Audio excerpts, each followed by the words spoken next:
अब अब आई काऊणमुकारं ऋणवरवसहस वर्धमानस दंसनमगं वोचामि ग्राहकं मम समासेन कर नमन जिनवर वृषभेव धीर श्री वर्धमान को संक्षिप्त दिग्दर्शन यथाक्रम करूं दर्शन मार्ग का। पाठ करेंगे।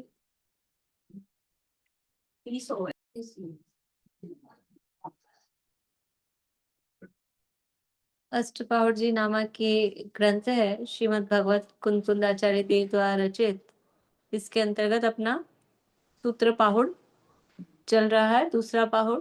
और उस सूत्र पाहुड़ में सूत्र की महिमा, यानी जिन सूत्र, जिन भगवान के वचन रूप जो जिनागम है, वो जिन सूत्र है, उसकी महिमा प्रारंभ से ही बताई कि जो जिन सूत्र को जानने वाले हैं वो संसार में परिभ्रमण नहीं करते। उदाहरण क्या दिया था?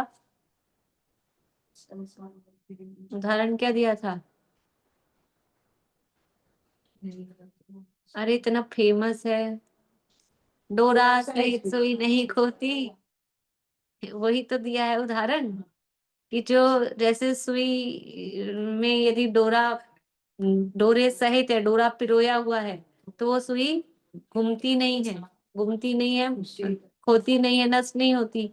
उसी तरह जिसके हृदय में जिन सूत्र, जिन भगवान के वचन वो पिरोए हुए हैं, यानी उसको जानने वाले हैं, उसका मर्म समझने वाले हैं, वो संसार में भटकते नहीं है, खोते नहीं है। का मतलब यही तो है ना, भटकते नहीं है, परिभ्रमण नहीं करते हैं। फिर ये जो जिनेंद्र भगवान का सूत्र है, इसमें दो प्रकार का कथन किया गया है, दो प्रकार की कथन शैली है, एक निश्चय रूप और एक व्यवहार रूप। तो उसका यहाँ पर वर्णन किया गया है कि उसको दोनों प्रकार की कथन शैली को समझकर ही योगीश्वर सुख को प्राप्त करते हैं। तो यहाँ भावार्थ अपना चल रहा था छठी गाथा का, लेकिन बीच में ऐसा लगा कि थोड़ा ये नयों को समझना, उसके भेद प्रभेद समझना, रिवाइज करना वो आवश्यक है। तो अपन ने बीच में वो 2-3 दिन वो लिया। अभी गाथा और पद्यानुवाद का पाठ करते हैं। गाथा नंबर 6 है सूत्र पाउड में। पेज नंबर क्या है?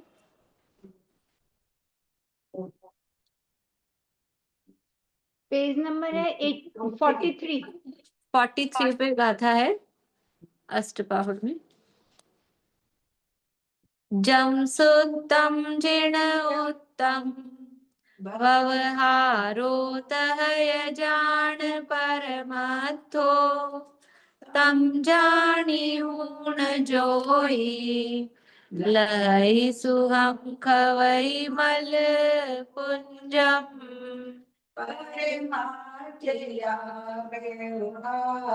जो जिन सूत्र में जिन वर कहे सब जान योगी सुख लहे मल पुंज काछे पढ़े करे।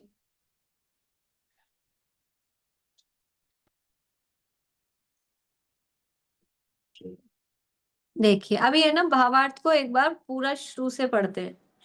अब थोड़ा नयों का ख्याल आया ना, तो भले अपन रीडिंग करेंगे जहां तक हुआ है, लेकिन अब आप लोग उस तरह से उसको देखना कहाँ कौन सा नए नए प्रयोग में लिया गया है। ठीक है। भावार्थ, जिन सूत्र को व्यवहार, मतलब यहीं से नया प्रयोग, भेद प्रभेद चालू नहीं है, वो जहां से लगेंगे वहां से आपको देखना है। ऐसा नहीं है कि पहली लाइन से चालू हो जाएंगे, वो आप लोगों को देखना है। जिन सूत्र को व्यवहार परमार्थ रूप यथार्थ जानकर योगीश्वर यानी मुनि कर्मों का नाश करके अविनाशी सुखरूप मोक्ष को पाते हैं। परमार्थ यानी निश्चय और व्यवहार, इनका संक्षेप स्वरूप इस प्रकार है कि जिन आगम की व्याख्या 4 अनुयोग रूप शास्त्रों में 2 प्रकार से सिद्ध है, एक आगम रूप, दूसरी अध्यात्म रूप। वहां सामान्य विशेष रूप से सब पदार्थों का प्ररूपण करते हैं, सो आगम रूप है। परंतु जहां एक आत्मा ही के आश्रय निरूपण करते हैं, सो अध्यात्म है। दो प्रकार का निरूपण, आगम और अध्यात्म। तो आगम में छहों द्रव्यों की या शुद्धाशुद्ध सभी पर्यायों की चर्चा होती है, अध्यात्म में केवल आत्मा की चर्चा होती है। अहेतुमत और हेतुमत ऐसे भी दो प्रकार हैं। वहां सर्वज्ञ की आज्ञा ही से केवल प्रमाणता मानना अहेतुमत है, और प्रमाण न्याय के द्वारा वस्तु की निर्बाध सिद्धि करके मानना सो हेतुमत है। इस प्रकार दो प्रकार से आगम में निश्चय व्यवहार से व्याख्यान है, वह कुछ लिखने में आ रहा है। ये सब अपन ने चर्चा कर ली है, इसलिए वापस दोबारा दोबारा नहीं कर रहे हेतुमत अहेतुमत वगैरह। जब आगम रूप सब पदार्थों के व्याख्यान पर लगाते हैं, तब तो वस्तु स्वरूप सामान्य विशेष रूप अनंत धर्म स्वरूप है, वह ज्ञान गम्य है। इनमें सामान्य रूप तो निश्चय का विषय है, और विशेष रूप जितने हैं उनको भेद रूप करके भिन्न भिन्न कहे, वह व्यवहार का विषय। तो निश्चय का विषय जो अपन ने परिभाषा लिखी ना, उनमें ऐसा भी लिख सकते हैं, सामान्य को विषय बनाए वो निश्चय, और विशेष को विषय बनाए वो व्यवहार। सामान्य निश्चय का विषय सामान्य है, तो सामान्य का मतलब अभेद होता है, और विशेष का मतलब भेद होता है। हाँ, और सामान्य का मतलब अम, अगर खाली मतलब वो भी अपेक्षाकृत लगा ना, तो सामान्य का अर्थ द्रव्य होता है, विशेष का अर्थ पर्याय होता है। तो वो भी अपन जो द्रव्य को विषय बनाए वो निश्चय, जो पर्याय को विषय बनाए वो व्यवहार। ये भी परिभाषा अपन लगाते हैं, तो इस आधार पे भी इसको लिख सकते हैं।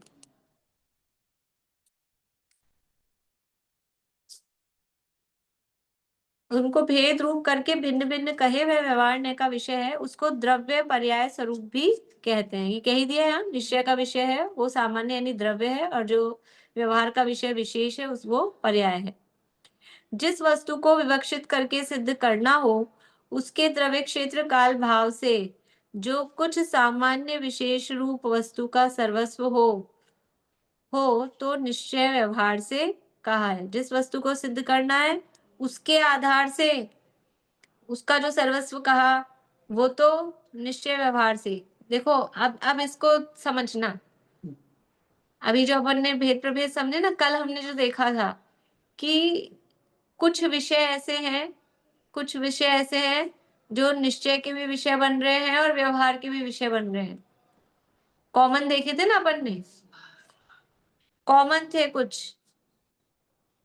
क्या कॉमन था नूतन जी? कॉमन देखा था कल अपन ने कुछ। वो मैम, एक तो एक देश शुद्ध निश्चय जो था वो 3 नंबर वाला व्यवहार ने जो है असत उससे वो उससे मिलता है। हाँ, बढ़िया। यानी जो उपचरित सद्बुद्ध व्यवहार का विषय था, जो विकारी पर्यायों को और आंशिक शुद्ध पर्यायों को जो विषय बना रहा था, तो उससे अशुद्ध निश्चय का विषय भी मिल रहा है विकारी पर्यायों के रूप में, और एक देश शुद्ध निश्चय का विषय भी उसमें मिल रहा है। तो वो यहाँ उस तरह से यहाँ समझना कि क्या कह रहे हैं कि जिस वस्तु को विवक्षित करके सिद्ध करना हो, उसके द्रव्य क्षेत्र काल भाव से जो कुछ सामान्य विशेष रूप वस्तु का सर्वस्व है, यानी अभी जीव को सिद्ध कर रहे हैं, तो ये जो विकारी भाव हो रहे हैं मोह राग द्वेष के, क्रोधमान माया लोभ के, ये कहाँ हो रहे हैं? ये क्रोधादि भाव ये टेबल में, कुर्सी में, मोबाइल में, कपड़ों में, इनमें होते हैं। दीवारों में, मकान में, गाड़ी में, इनमें नहीं होते, जीव में होते हैं। तो इस जीव के द्रव्य क्षेत्र काल में ये भाव हो रहे हैं, तो उसके द्रव्य क्षेत्र काल भाव से अब उससे निरूपण कर रहे हैं, लेकिन ये जीव का स्वभाव नहीं है, विकारी भाव है, इसलिए उसको अशुद्ध निश्चय ने कहा, या फिर व्यवहार में कहें तो उपचरित सद्भूत व्यवहार ने में दिया।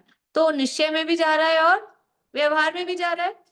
अब वो अपेक्षा वो है अपनी भेद भेद वाली, लेकिन एक ही विषय वो दोनों का दोनों नयों का विषय बन रहा है। ठीक है, एक ही प्रकार का जो विकारी पर्याय है वो दोनों नेयों का विषय बन रही है। वो यहाँ का है कि वो तो निश्चय व्यवहार से कहा है, मतलब निश्चय में लगाना हो, अशुद्ध निश्चय में लगाना, या एक देश शुद्ध में लगाना, जो पर्याय हो।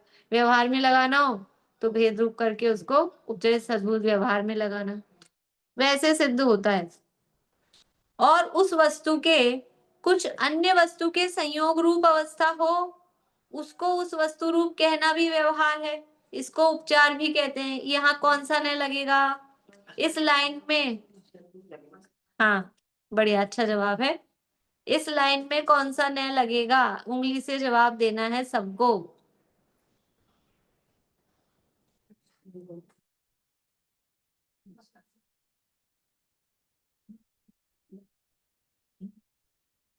बाकी दो ही लोग, 3 लोग, 4 लोग, बाकी क्यों, क्या है? मीना चाची इधर ध्यान दीजिए, कौन सा न लगेगा? चलिए, ठीक जवाब है जो उस वस्तु, 1 नंबर भी लगेगा और 1 नंबर ही लगेगा, उपचार कह रहे हैं ना। तो उस वस्तु के अन्य वस्तु के संयोग रूप अवस्था हो, अन्य वस्तु का संयोग हुआ और उस रूप उस वस्तु को कहना कि पीली साड़ी पहन के ये पीली, वैसे बोल देते हैं ना, ये तो आज गुलाबी गुलाबी हो रही है ऐसा बोलते हैं। आज तो बस लाल छड़ी मैदान खड़ी, तो लाल छड़ी हो रही है, तो ये क्या, ये कपड़ों के संयोग से उसको उस रूप कहना, तो ये उपचार है, इसको उपचार भी कहते हैं। ठीक है, इसमें अगर ये उपचार वर्ड नहीं लें तो अन्य वस्तु के संयोग रूप अवस्था में अनुपचरित असद्भूत को भी ले सकते हैं, 2 नंबर वाले को भी ले सकते हैं, पर वो उपचार कह रहे हैं इसलिए उपचरित असद्भूत को अपन ले रहे हैं। इसका उदाहरण ऐसे है, मतलब अब ख्याल में आ रहा है ना थोड़ा विशेष, पहले जो पढ़ा था उससे। इसका उदाहरण ऐसे है कि जैसे एक विवक्षित घट नामक वस्तु पर लगाएं, तब जिस घट का द्रविक्षित कालभाव रूप सामान्य विशेष रूप जितना सर्वस्व है उतना कहा, वैसे निश्चय व्यवहार से कहना वह तो निश्चय व्यवहार है। और घट के कुछ अन्य वस्तु का लेप करके उस घट को उस नाम से कहना तथा अन्य पटादी में घट का आरोप करके कहना भी व्यवहार है। घट पे कुछ लेप हुई, घी आदि का, अपन ले घी भर दिया तो घी का घड़ा कहा, ये लेप हुआ। और अन्य पटादी में किसी भी वस्तु में, जैसे ये घड़ा है तो इसमें आरोप कर दिया, तो ये आरोप करके उपचार करके, ये 1 नंबर। इस उंगली को घड़ा कहना, समझ लो, उदाहरण में लगा रहे, वैसे इन पे कम ही लगते हैं, लेकिन इस उंगली को घड़ा कह रहे हैं कि देखो ये घड़ा है, तो ये 1 नंबर वाला उपचरित असद्भुत व्यवहार ने। और घी के संयोग से घड़े को घी का कहना, वो अभी उदाहरण ले रहे हैं ना अपन, तो उसको 2 नंबर में लेना अभी उदाहरण में, क्योंकि वो घी उसमें भरा है, जैसे शरीर एक क्षेत्रावगाह रूप है ना, उदाहरण में समझना, वैसे तो संयोग ही है उसका, लेकिन उदाहरण में। या फिर उस पे लाल रंग कर दिया तो उसको लाल कहना, लाल रंग के, लाल घड़ा है कि काला घड़ा है, लाल और काली मिट्टी वाला नहीं, ऊपर से भी करते हैं ना डेकोरेशन के लिए, उसको सजाने के लिए, तो उसको लाल कहना, वो संयोग हुआ है ऐसा। और फिर घड़े को उसके आकार प्रकार आदि के माध्यम से उस घड़े को कहना, तो भेद करके कथन किया। कोई घड़े के आकार, मान लो अलग अलग तरह के आकार, या कुछ उस घड़े में ही जो कोई डिजाइन सुराई है कि ऐसा है, जैसा भी है कुछ अलग डिजाइन है, तो उस आधार पे कहना, तो वो सद्भुत व्यवहार के अंतर्गत चला जाएगा। यदि भी इन इन चीजों में इसलिए परफेक्टली लगेंगे नहीं, क्योंकि जीव में ही घटित होते हैं ना, आत्मा में ही घटित होते हैं, इसलिए उतने अच्छे से लगेंगे नहीं। देखिए आगे, व्यवहार के 2 आश्रय हैं, एक प्रयोजन और दूसरा निमित्त। 2 आश्रय मतलब 2 कारणों से ये व्यवहार का प्रयोग किया जा रहा है, एक प्रयोजन की अपेक्षा और एक निमित्त की अपेक्षा। प्रयोजन साधने को किसी वस्तु को घट कहना, वह तो प्रयोजनाश्रित है, और किसी अन्य वस्तु के निमित्त से घट में हुई अवस्था को उस अवस्था हुई उसको घट रूप कहना, वह निमित्त आश्रित है। इस प्रकार विवक्षित सर्व जीव अजीव वस्तुओं पर लगाना, एक आत्मा ही को प्रधान करके लगाना अध्यात्म है। जीव सामान्य को भी आत्मा कहते हैं। जो जीव अपने को सब जीवों से भिन्न अनुभव करे उसको भी आत्मा कहते हैं। देखो आत्मा को प्रधान, आत्मा पर को प्रधान करके नय लगाना उसको कह रहे हैं, यानी आत्मा को प्रधान करके कथन करना उसको कह रहे हैं अध्यात्म। अब आत्मा किसे कह रहे हैं कि सामान्य रूप से सभी जीव कॉमन, उसको भी आत्मा कहते हैं।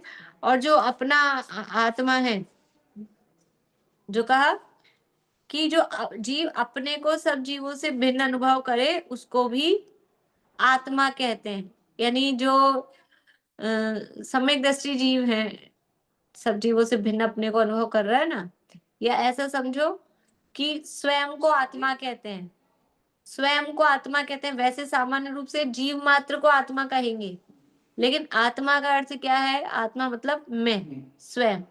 तो सबसे भिन्न अपने को अनुभव करे वो उसको आत्मा कहते हैं। जब अपने को सबसे भिन्न अनुभव करके अपने पर निश्चय लगावे, तब इस प्रकार जो आप अनादि अनंत अविनाशी सब अन्य द्रव्यों से भिन्न एक सामान्य विशेष रूप अनंत धर्मात्मक द्रव्य पर्यायात्मक जीव नामक शुद्ध वस्तु है, वह कैसा है? जब अपने को सबसे भिन्न करके अनुभव कर रहे हैं तो अपना स्वरूप कैसा है, अब वो यहाँ पर बता रहे। हाँ अभी जो आगे, हाँ, अनादि अनंत अविनाशी अन्य द्रव्यों से भिन्न तो परम शुद्ध निश्चय का विषय। देखिए, शुद्ध दर्शन ज्ञानमयी चेतना स्वरूप असाधारण धर्म को लिए हुए अनंत शक्ति का धारक है। उसमें सामान्य भेद चेतना अनंत शक्ति का समूह द्रव्य है। अनंत ज्ञान दर्शन सुख वीर्य ये चेतना के विशेष हैं, वह तो गुण है। और अग्र लघु गुण के द्वारा षड्सन पतित हानि वृद्धि रूप परिणमन करते हुए जीव के त्रिकालात्मक अनंत पर्याय हैं। इस प्रकार शुद्ध जीव नामक वस्तु को सर्वज्ञ ने देखा, जैसा आगम में प्रसिद्ध है, वह तो एक अभेद रूप शुद्ध निश्चय का विषयभूत जीव है। देखो अब क्या कह रहे हैं यहाँ पे, अब देखना या क्या क्या कहा कि जो शुद्ध दर्शन ज्ञानमयी चेतना स्वरूप असाधारण धर्म को लिए अनंत शक्ति का धारक, उसमें सामान्य अभेद होना चाहिए, सामान्य अभेद चेतना अनंत शक्ति का समूह द्रव्य है। अब ये जो कथन किया है कौन से नय में जाएगा, कौन से नय का विषय बनेगा? नंबर से बोलिए, 1 2 3 4 5 6 7 8, 8 तक की उंगली दिखानी है आपको, किस में जाएगा? निशांटी उंगली दिखानी है, हाथ नहीं पूरा।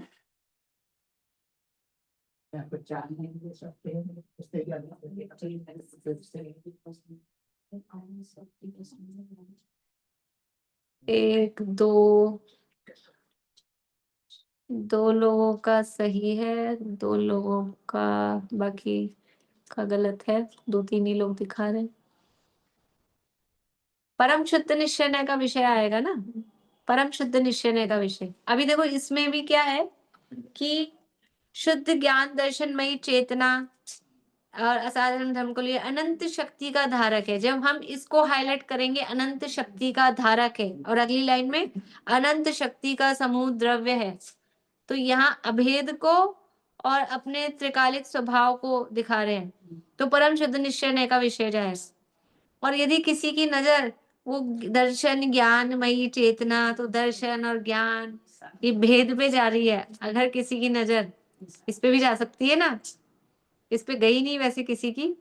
आप लोग 7 नंबर क्यों दिखा रहे थे, मुझे ये नहीं समझ आ रहा था। और दोनों दिग्गज 7 नंबर का विषय तो कार्य परमात्मा है। 7 नंबर, यहाँ तो कार्य परमात्मा की तो बात नहीं है ना। 7 नंबर का विषय तो कार्य परमात्मा अरहंत सिद्ध भगवान निर्मल पर्याय वो है। तो ये अगर किसी की दृष्टि, वैसे यहाँ जो देखो, आप दृष्टि कहाँ ले जाना, ये भी ऐसे नहीं नहीं हमारी नजर तो इस पे थी दर्शन ज्ञान चेतना पे, इसलिए हमने तो भेद वाला देखा, ऐसा नहीं होगा। अभिप्राय समझना पड़ेगा कि इस वाक्य में किस पे बल दे रहे हैं। तो यहाँ बल शुद्ध ज्ञान दर्शन चेतना भेद पर नहीं है, यहाँ बल किस बात पे है, वाक्य पढ़ने से समझ में आता है अपने को। कि अनंत शक्ति का अभेद पिंड इस पे बल दे रहे हैं, इसलिए परम शुद्ध निश्चय के विषय में जा रहा है। अभी इसी चीज को ऐसा कहते हैं, अनंत शक्ति का पिंड होते हुए भी उसमें ज्ञान दर्शन आदि गुण हैं, ऐसा ऐसा करके कहते, तो वो गुण भेद वाले में चला जाता, फिर वो 4 नंबर में चला जाता।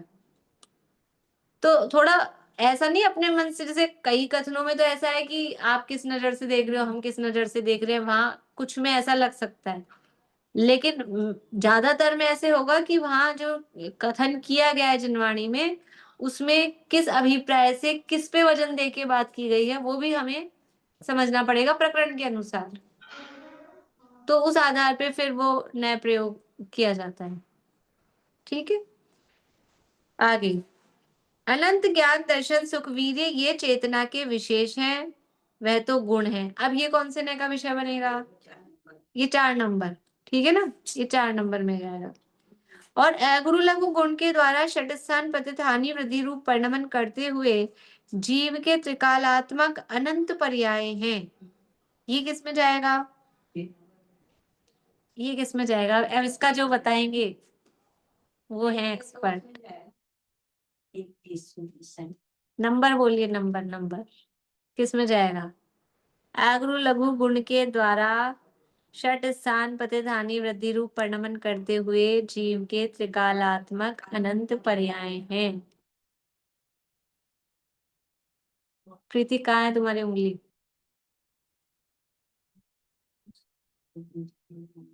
बढ़िया, अच्छा जवाब दे रहे प्रीति, निशा आंटी, आशा आंटी, सही जवाब है, 4 नंबर में ही जाएगा, भेद किया गया है ना, भेद 7 में की नहीं है जाएगा। और गुण भेद से भी बताया है ना इसमें तो। हाँ हाँ, अगुरु लघु गुण कहा, और फिर जो त्रिकालात्मक अनंत पर्याय हैं वो सब 4 नंबर में ही जाएगा, गुण मतलब उसमें गुण भेद वाली चीज ही प्रधान है।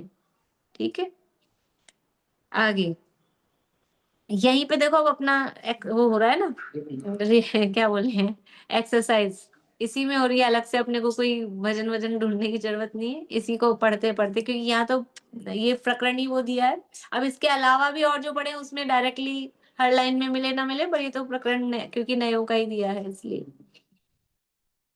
इस प्रकार शुद्ध जीव नामक वस्तु को सर्वज्ञ ने देखा, जैसा आगम में प्रसिद्ध है, वह तो एक अभेद रूप शुद्ध निश्चय का विषयभूत जीव है। अब ये जो अभेद रूप शुद्ध निश्चय का विषयभूत जीव का, ये कौन सा शुद्ध निश्चय है, शुद्ध निश्चय का विषयभूत जीव कहा, अपने अपने नंबर में किस नंबर पे जाएगा ये,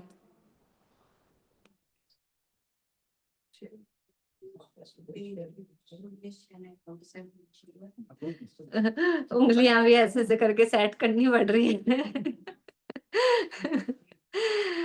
ऐसे कर सकते हैं, 8 दिखाना है ना, तो वो उंगली उंगली को चक्कर नहीं पड़ेगा, बढ़िया। 8 नंबर में ही जाएगा, परम शुद्ध निश्चय का विषय, परम शुद्ध निश्चय का विषय है, ठीक है ना। यहाँ लिखा, अब देखो लिखा तो शुद्ध निश्चय का विषय है, अब आप इसको कौन से शुद्ध में लोगे, एक देश शुद्ध में लोगे, साक्षात शुद्ध में लोगे, शुद्ध लिखा है ना, तो शुद्ध के तो 3 भेद हैं, तो शुद्ध के 3 भेदों में से किस में जाएगा, परम शुद्ध।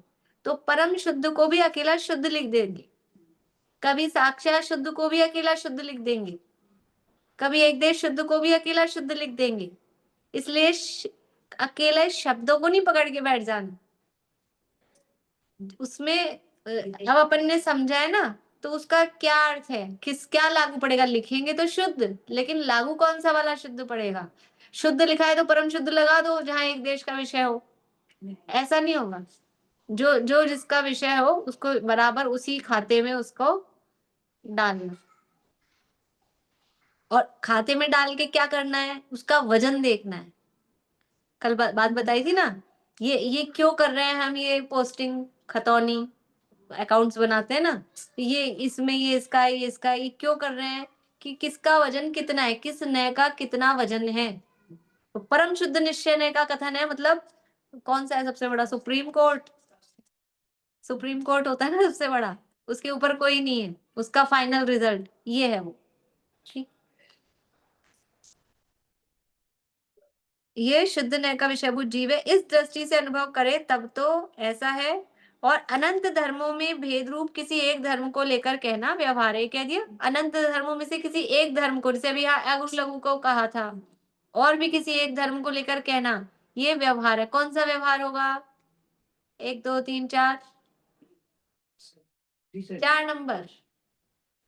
अरे एक भेद किया है ना, अनंत धर्मों में से एक को भेद किया, तो भेद करने वाला कौन सा व्यवहार है? 4 नंबर ही तो है, अनुपचरित सद्बुद्ध व्यवहार ने। नाम भी बोलते जाइए, जिनको याद नहीं हो तो बराबर नाम भी याद होते जाएं। आत्म वस्तु के अनादि ही से पुद्गल कर्म का संयोग है। इसके निमित्त से राग द्वेष रूप विकार की उत्पत्ति होती है, उसको विभाव परिणति कहते हैं। अनादि से पुद्गल कर्म का संयोग है, कौन सा है? कौन सा नंबर? पुद्गल कर्म का संयोग है विनीता आंटी।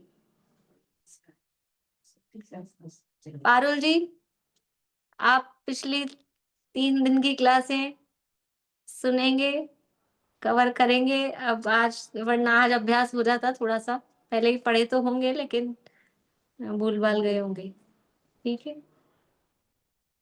आगे इसके निमित्त से राग द्वेष रूप विकार की उत्पत्ति होती है, उसको विभाव परिणति कहते हैं। फिर आगामी कर्म का बंध होता है। अब देखो, इसके निमित्त से राग द्वेष रूप विकार की उत्पत्ति होती है, उसको विभाव परिणति। किसकी विभाव परिणति है? वो किसकी है? जीव की।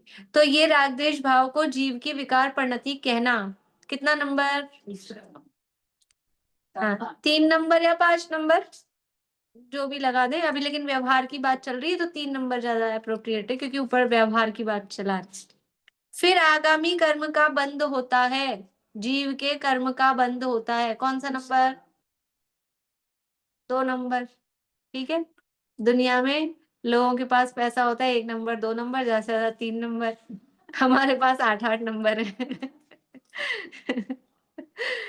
देखिए, इसमें टाइम भी है।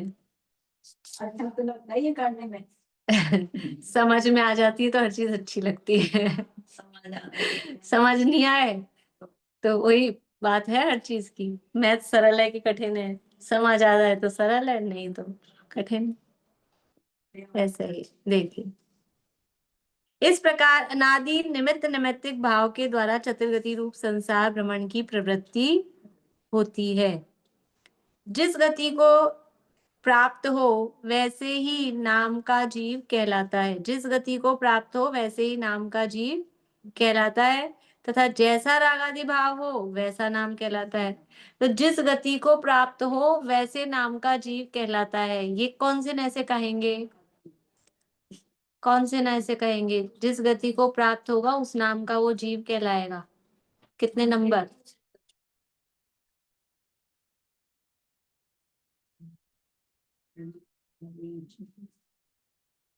2 नंबर। 2 नंबर, 2 नंबर में जाएगा। तो जिस हम गति को नारकी जीव बोलेंगे तो ये अशुद्ध निश्चय से नहीं होगा क्या? अभी अभी अशुद्ध, अगर नारकी जीव बोलेंगे तो अशुद्ध निश्चय में जाएगा। लेकिन अगर अपन व्यवहार के भेदों में लगाएंगे तो शरीर गति को प्राप्त हो रहा है ना, तो उसी तरह का शरीर प्राप्त होता है, उसके आधार पे अपन देख रहे हैं, है ना।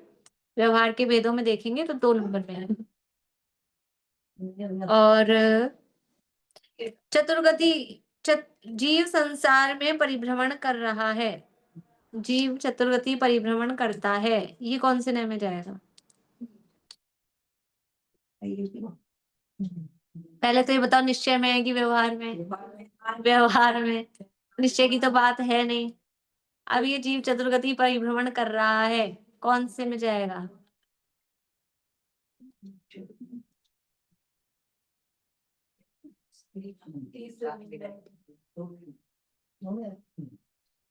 देखो 1 नंबर में क्यों नहीं, मतलब 1 नंबर में तो हाँ, चतुर्गति जो परिभ्रमण हो रहा है तो वो जीव के साथ की ही पर्यायभिधता उसमें देखेंगे, क्योंकि 1 नंबर जो है वो तो दूर के संबंध को बताता है।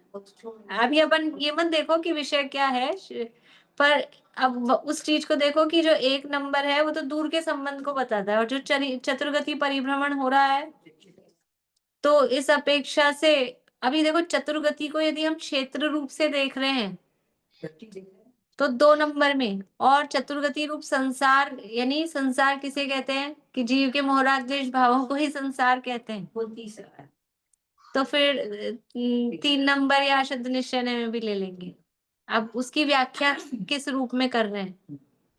अब गति तो संश्लेष संबंध हो गया ना, नहीं हाँ, गति का क्षेत्राभास संश्लेष संबंध संबंध हो है। गया। 1 नंबर में तो नहीं जाएगा, 2 में 2 में या 3 में ही, या शुद्ध निश्चय 2 में में लगाएं तो उसी में ठीक है।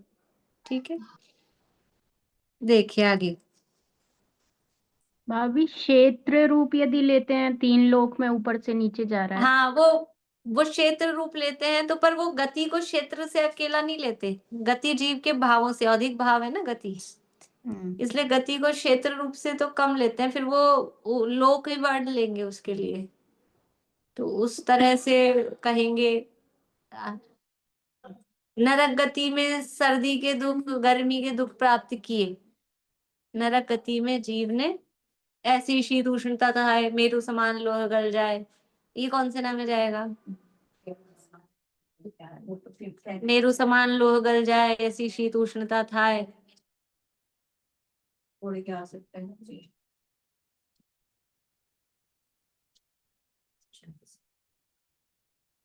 अब ये 1 नंबर में जाएगा ना, ये संयोग है। ये सर्दी गर्मी शीत उष्णता को बता रहे हैं ना, ऐसी सर्दी गर्मी हो रही है, तो ये बाहरी परिस्थिति है।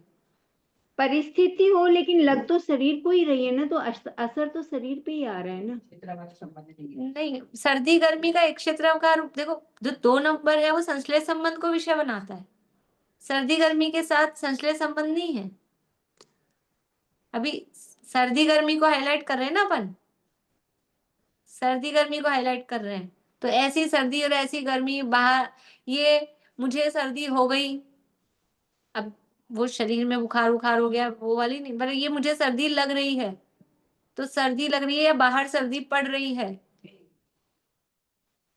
अब उसमें वही है कि वो शरीर को लग रही है, तो शरीर के में फील वाला भी जाती है, किसी को लगती किसी को नहीं भी लगती, वो भी अलग अलग मानो तो लग रही। किसी किसी की बात नहीं है, एक ही व्यक्ति की बात देखेंगे। तो सर्दी गर्मी जो परिस्थिति है, मतलब मेरा लक्ष्य था वो परिस्थिति को देख के, इसलिए उसको 1 नंबर में ले रहे थे।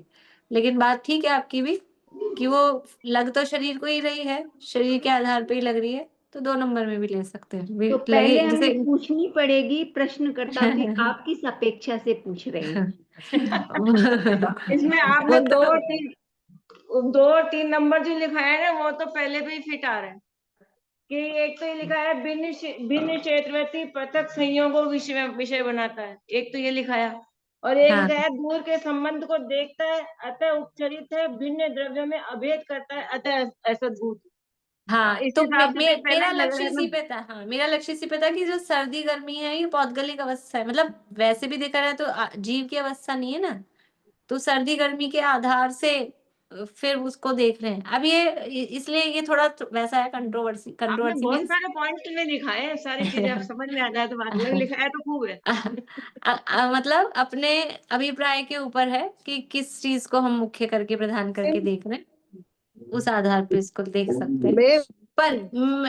पर जाएगा व्यवहार में और असद्भुत में ही जाएगा, इतना है। ठीक है, अब वो उपचरित अनुपचरित में जो भी हो बोली आप एक रहेंगे। चीज और सिखा दीजिए कि वक्ता का अभिप्राय क्या है, ये हम कैसे जाने। हाँ, वक्ता का अभिप्राय जैसे अभी बताया ना, कि यहाँ जैसे जो अभी एक वाक्य अपन ने पढ़ा था, तो अनंत शक्ति का समूह द्रव्य, ये तो खुद के, अब क्या बोले, कॉमन सेंस से कि जनरल नॉलेज से, ये उसी से जाना जाता है। वक्ता का अभिप्राय क्या है? माँ कहती है कि जा एक और शो देख के आना, वही रचा, आया ही क्यों घर? अब ये अभिप्राय कैसे जाना जाता है? छोटा बच्चा भी अभिप्राय समझता है। तो ऐसे ही वो जिनवाणी, ये थोड़ी सी कॉमन सेंस कहो कि जनरल नॉलेज कहो, ये अभिप्राय से बच्चा आंख समझता है। कोई छोटा सा बच्चा हो ना 6-8 महीने का, और कोई उसको आंख दिखा दो, रोने लग जाता, कुछ बोला नहीं है, और कोई व्यक्ति गोदी ले रहा है और उसको डरा ऐसा चेहरा लग रहा है, रोने लग जाएगा जोर जोर से। तो वो अभिप्राय समझ में आता है। अब ये सिखाया नहीं जा सकता है, ये खुद के अभ्यास से ही समझ में आता है कि कौन सा कथन किस अभिप्राय से चल रहा है। अभ्यास से मैम आता है, एक तो मैं बोल रही थी करते ना, करते आशा जी के पास पढ़ते पढ़ते अभ्यास से समझ में आता है। बोलिए। मैम जो आशा जी के पास जो नोट्स है आपका वो हम लोगों के पास तो नहीं है, जो वो इनके भेज पास दिए नोट्स मैंने है वो ग्रुप हमारे में। पास आशा आंटी नहीं के है। पास कोई अलग नहीं है, आशा आंटी के पास कोई अलग नहीं है, कल ही ग्रुप में भेज दिए थे, आप जरा खोल के देखिए, मैंने बोल भी दिया था, मैंने ये भेजे। आपने बहुत पहले ही करा दिए थे, ये तो हमें ही समझ वही में नहीं है, आ रही थी।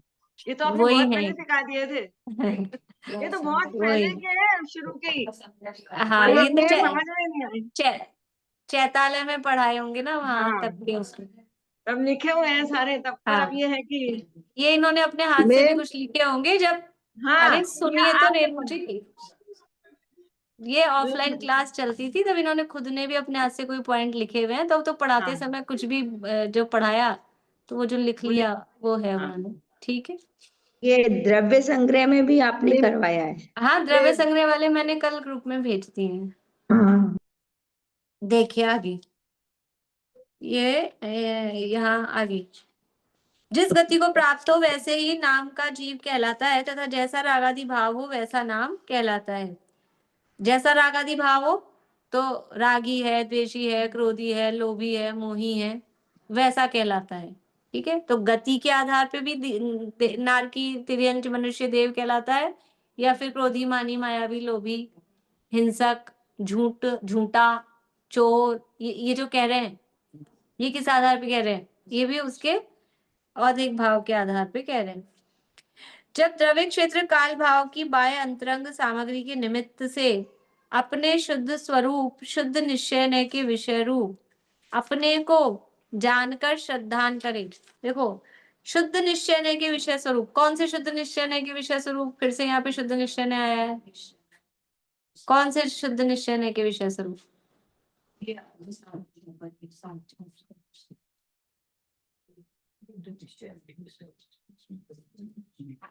इतनी देर क्यों लगाते हैं आप लोग? अरे आशा आंटी, शुद्ध निश्चय का देखो, फिर से उसको पढ़िए ध्यान से। जब द्रव्य क्षेत्र काल भाव की बाह्य अंतरंग सामग्री के निमित्त से, ठीक है, अपने शुद्ध स्वरूप, अपना शुद्ध स्वरूप, वो शुद्ध निश्चय का विषय रूप अपने को जानकर, तो अपना शुद्ध स्वरूप कौन से नय का विषय? 7 नंबर का विषय। अपना शुद्ध स्वरूप 8 नंबर का विषय है, परम शुद्ध निश्चय का विषय है। 7 नंबर में आंख मीच के जब अरहंत सिद्ध भगवान की बात आएगी तभी 7 नंबर है, तो कार्य परमात्मा। इसमें निमित्त पे भी तो जोर दे रखा है। बाय द्रव्य अभी वो तो सामग्री है, अब ये जोड़ निमित्त से नहीं, जोड़ नहीं है, जोड़ नहीं है, आपने गलत जगह जोड़ देखा है।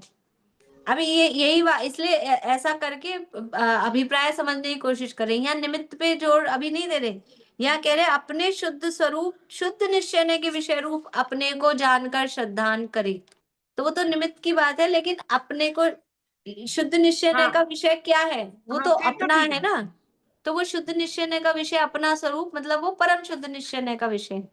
नहीं, ठीक है, इन्होंने वो आगे निमित्त से लिखा है ना, अंतर हाँ। सामग्री निमित्त से, इसलिए मेरे को लग रहा है कि वो है। और अभी मेरा भी जोर केवल उस उतने ही वाक्य में था, निमित्त वाले वाक्य पे नहीं था। ठीक, नहीं जानकर श्रद्धान करें, मतलब अपने जो आत्मा का श्रद्धान करें। हाँ ये कोई हाँ, परम शुद्ध निश्चय जानकर श्रद्धान करे, और कर्म संयोग को तथा उसके निमित्त से अपने भाव होते हैं उनका यथार्थ स्वरूप जाने, तब भेद ज्ञान होता है। अपने यथार्थ स्वरूप को, परम शुद्ध निश्चय के विषयभूत को जाने, और फिर ये कर्म का संयोग, ये तो 2 नंबर का है, और जो उसके निमित्त से भाव हो रहे हैं ये 3 नंबर का है। जो भी नंबर हो व्यवहार है। 8 नंबर के सामने तो 7 भी, 6 भी, 5 भी सब व्यवहार ही है। तो श्रद्धान किसका करना है? श्रद्धान करना है 8 नंबर का। ठीक है, अब कोई सोचेगा ये 8 नंबर क्या है, कि हमारे कोड वर्ड्स हैं। ठीक है, उनका यथार्थ स्वरूप जाने तब भेद ज्ञान होता है, तभी प्रभावों से विरक्ति होती है। फिर उनको दूर करने का उपाय सर्वज्ञ के आगम से यथार्थ समझकर, किनको दूर करने का उपाय? ये जो संयोग और अपने भाव हो रहे हैं उनको आगम से यथार्थ समझकर उसको अंगीकार करे, तब अपने स्वभाव में स्थिर होकर अनंत चतुष्टय प्रकट होते हैं। अब कौन से नय का विषय बनेगा? अनंत चतुष्टय प्रकट होते हैं। बढ़िया, पारुल सही जवाब दे रही है। अब 7 नंबर, 7 नंबर में डाल दो, और व्यवहार में डालना हो तो, व्यवहार में डालना हो तो किसमें डालेंगे? चौथे में। लेकिन अभी इसको समझ लो, अपन 7 नंबर में डाल रहे हैं। 4 में भी डाल सकते हैं, 7 में भी डाल सकते हैं, ठीक है। सब कर्मों का क्षय करके लोक शिखर पर जाकर विराजमान हो जाता है, तब मुक्त या सिद्ध कहलाता है। परम शुद्ध में नहीं जाएगा? परम शुद्ध में नहीं जाएगा, किसमें जाएगा? 7 में जाएगा। 7 नंबर में ही जाएगा। अभी तो सिद्ध हो जाता है, उस जीव को अभेद करके कह रहे हैं सिद्ध, 7 नंबर में जाएगा। सिद्ध कहलाता है। हाँ, होता है, कहलाता है, एक ही बात है। यहीं पे रुके, बस एक पैराग्राफ और पढ़ लेते हैं। वैसे उस दिन भी अपन ने यही सिद्ध तक का पढ़ा था, पिछली बार जब पढ़ा था। एक बार एक पैराग्राफ और पढ़ लेते हैं। इस प्रकार जितनी संसार की अवस्था और यह मुक्त अवस्था, इस प्रकार भेद रूप आत्मा का निरूपण है। अब ये संसारी अवस्था और ये सिद्ध अवस्था। अब यहाँ अब किसको हाईलाइट कर रहे हैं? भेद को मुख्य कर रहे हैं, संसारी और मुक्त। तो ये भेद रूप आत्मा का निरूपण है, वह भी व्यवहार का विषय है। अब ये कौन से व्यवहार का विषय है? असद्भूत। हाँ, नंबर से बताइए इधर। ये संसारी और मुक्त, ये भेद किए ना जीव में, संसारी और मुक्त भेद किए। 2 नंबर में क्यों कह रहे हैं आप लोग? 2 में क्यों कह रहे हैं? प्रीति बोलो, कारण बताओ।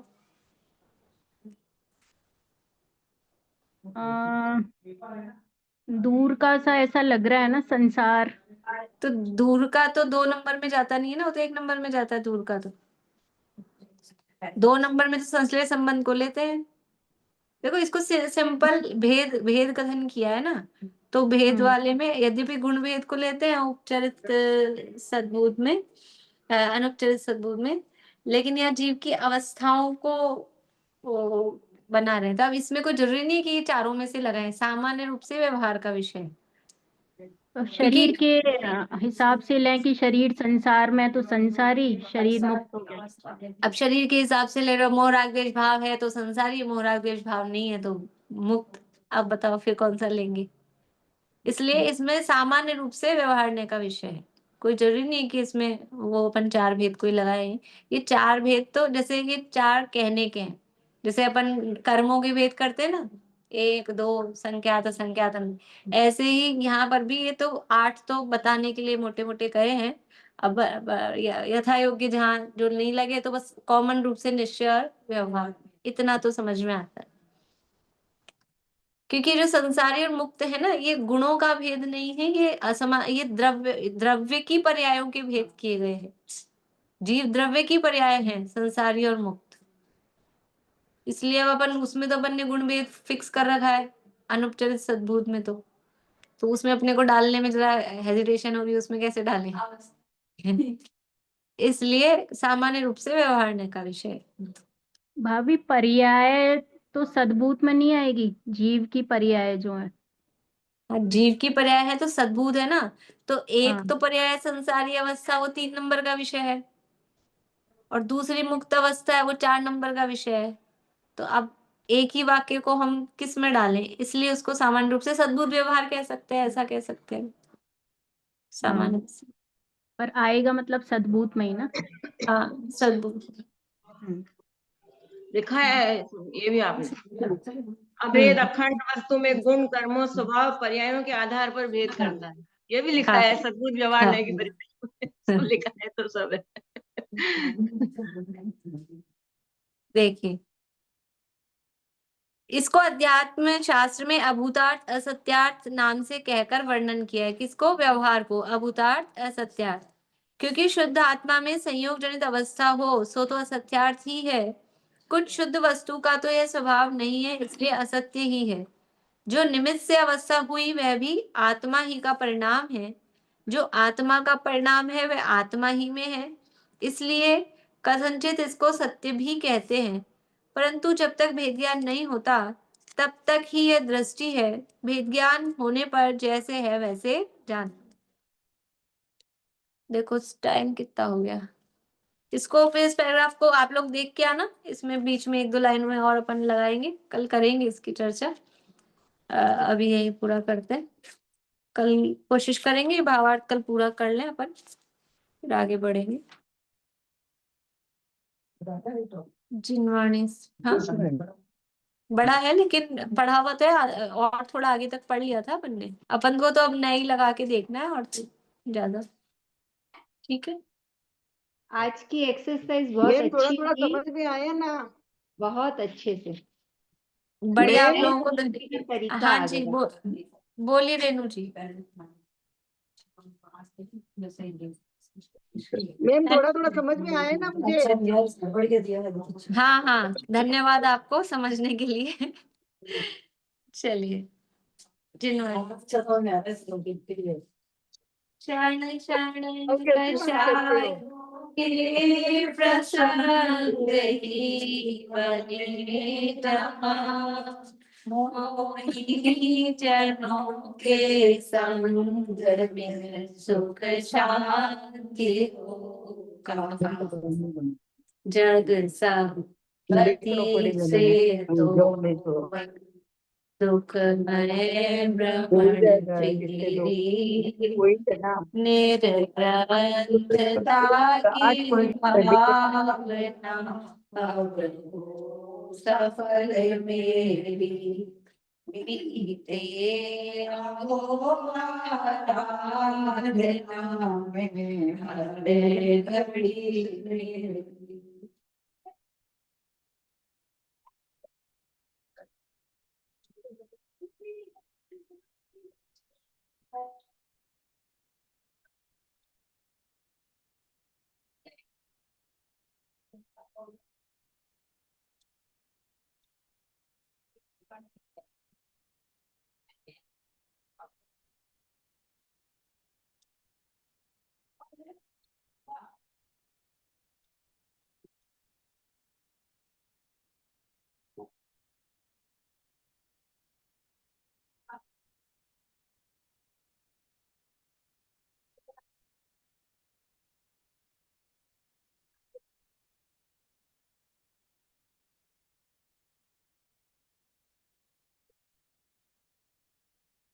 आश्रम में जिनवाणी